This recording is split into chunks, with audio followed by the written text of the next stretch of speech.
A pergunta sobre quem deveria receber uma terceira dose da vacina contra a Covid está se espalhando pelo mundo e traz junto com ela, mais uma vez, uma sensação de pânico, considerando que se não existir a terceira dose, será o apocalipse, ainda mais frente à iminência da disseminação da variante do momento, a Delta.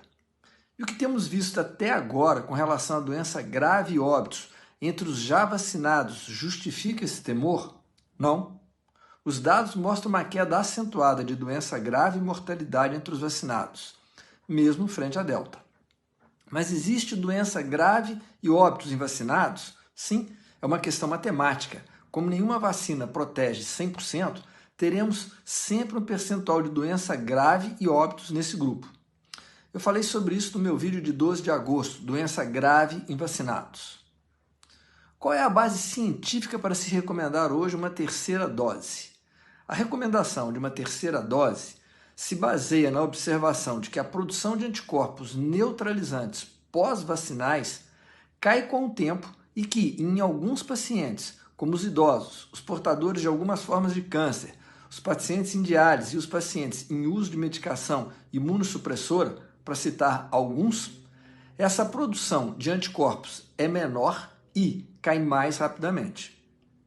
O que se observa é que, se esses níveis de anticorpos não atingem um determinado patamar ou se caem abaixo dele com o tempo, há uma probabilidade maior do chamado escape vacinal, ou seja, ocorrência de doença em vacinados.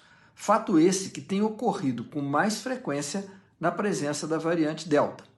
Mas a proteção contra o risco de doença grave segue praticamente inalterada, pelo menos por enquanto. Um estudo publicado na revista Nature em maio de 2021 considera que os níveis de anticorpos necessários para proteger contra a doença grave são muito menores do que os observados em convalescentes de doença, na proximidade de 5% desses níveis para atingir uma proteção de 50%.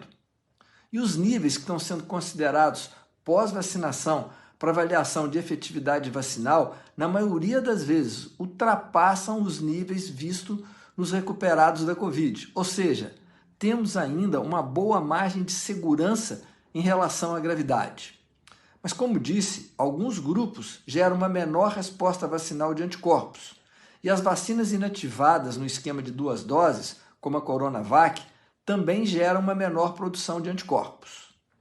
Isso se acentua quando as duas situações se encontram, maior risco e vacinação com a Coronavac. É, pois, importante considerarmos que uma terceira dose nesse grupo seja mais do que justificável. Essa recomendação foi citada, inclusive, em um editorial da Nature de 19 de agosto de 2021. O link para ele está na bio.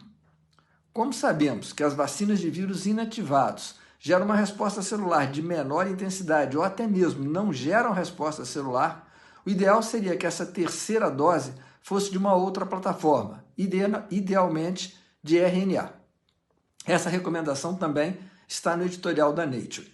A discussão que ainda existe é do que seria mais importante nesse momento: vacinar mais pessoas de maneira completa, buscando a imunidade coletiva que protege a todos, ou aumentar os níveis de anticorpos de pessoas já vacinadas para prevenir uma eventual perda de defesa contra a doença grave, fato esse que ainda não se comprovou até o momento.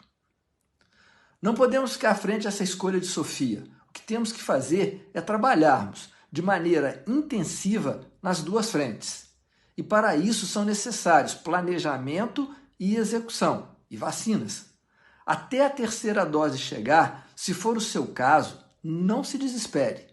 A Delta e qualquer outra variante futura, na opinião da maior parte dos estudiosos do assunto, vai continuar a comprometer de maneira grave, predominantemente, os não vacinados e os não infectados previamente. O mantra agora deve continuar a ser: vacina já para todos e reforço assim que possível. Obrigado.